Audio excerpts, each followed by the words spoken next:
Hey guys, welcome back to the channel. Thank you for tuning in for the 24th episode of the Flight Simulator Experience Show. This episode features two single-prop aircraft. The first aircraft is the Rockwell Commander 114, which you're seeing on your screen right now. And the second aircraft will be the DA-40 Diamond Star XLS.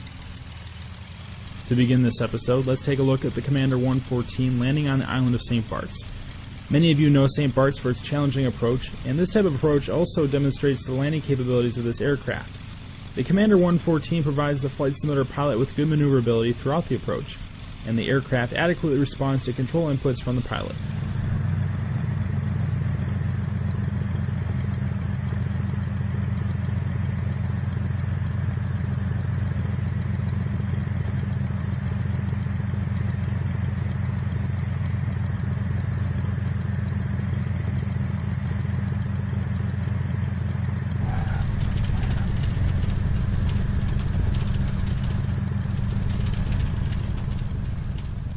In this next segment, I wanted to discuss some of the features of the Rockwell Commander 114, which was developed by Carenado for Flight Simulator 10. From the exterior viewpoint of this aircraft, you can see that the exterior is highly detailed and likely accurate to the real-world specifications of the real Commander 114.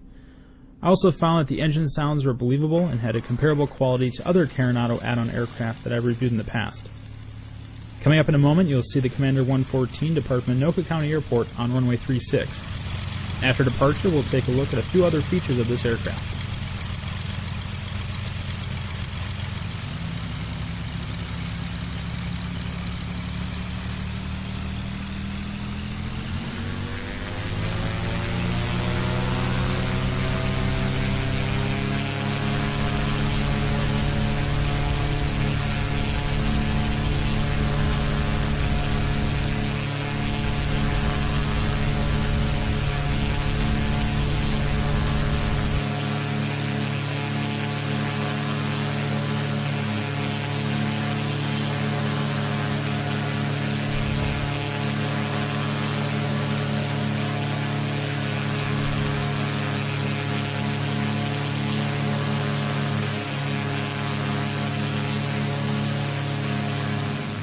We are now inside the virtual cockpit of the Commander 114.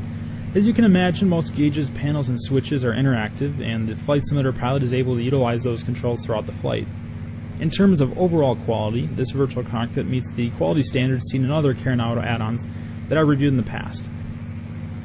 I hope you guys take a moment to look around the virtual cockpit as I switch through some different points of view. I also want to mention that this aircraft features a 260 horsepower engine with an average cruising speed of 150 knots. The maximum range for the Commander 114 in Flight Sim 10 is about 730 nautical miles, according to the developer.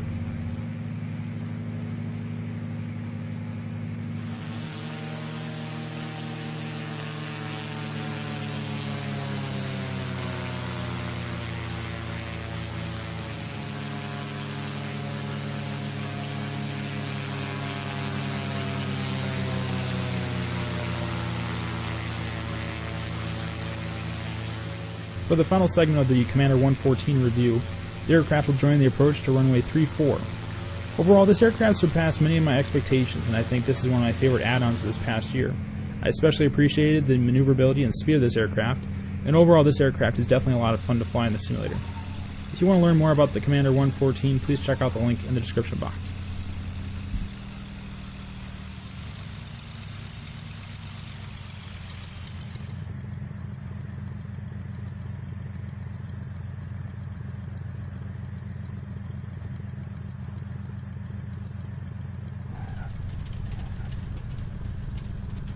I hope you enjoyed the review of the Commander 114 add-on. If you have any questions about this aircraft, just let me know in the comments section. I'll try to reply to as many questions as possible. I'd also like to thank the FS Pilot Shop for providing this add-on for review in this episode. You can find a link to the product page in the description box. The second aircraft that I'll review in this episode is the DA-40 Diamond Star XLS. The DA-40 operates well in Flight Sim 10 with high frame rates, so for those of you with low-end computers, this aircraft might be a good option for you. The exterior quality of the DA-40 does meet the standards that I would expect from a payware add-on. I also want to mention that the engine sounds for this aircraft were acceptable for a payware add-on. I might recommend a few updates in the future, but overall the quality was okay. Right now we're watching the DA-40 taxi out to the runway for departure. Inside the virtual cockpit we can see the modified Garmin G1000 flight instrument system. I'll talk a little bit more about the virtual cockpit after departure.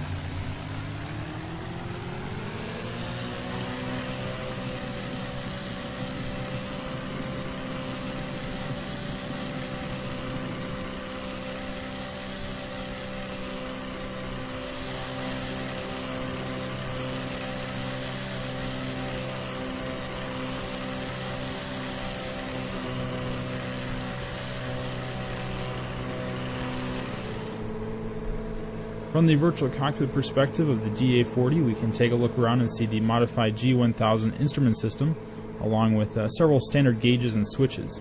The general layout of this virtual cockpit provides a mostly accurate recreation of the real DA-40 cockpit.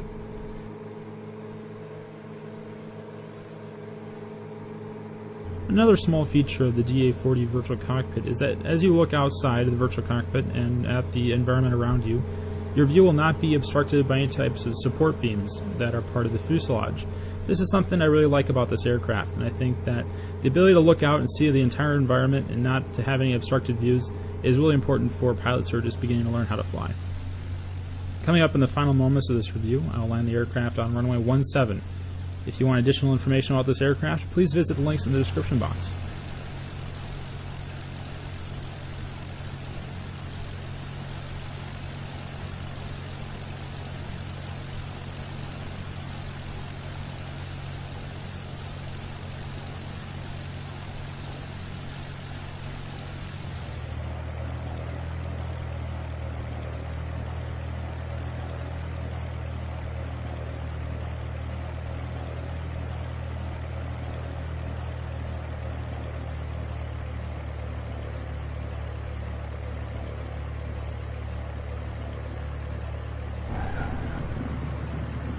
I hope this review was helpful, and I would like to thank the FS Pilot Shop for providing this aircraft for review.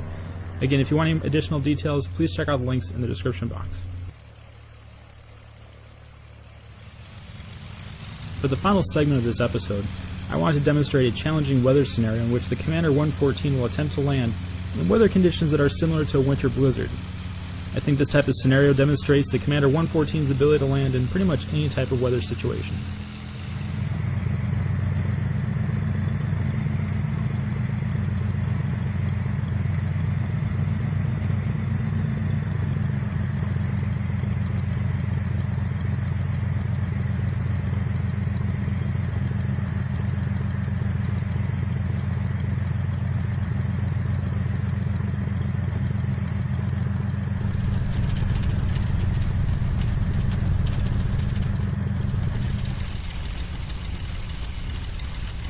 Thank you for watching episode 24 of the Flight Simulator Experience Show. If you want more information about the Diamond DA-40 or the Rockwell Commander 114, please check out the links in the description box. Again, I'd like to thank the FS Pilot Shop for providing these two aircraft for review in this episode.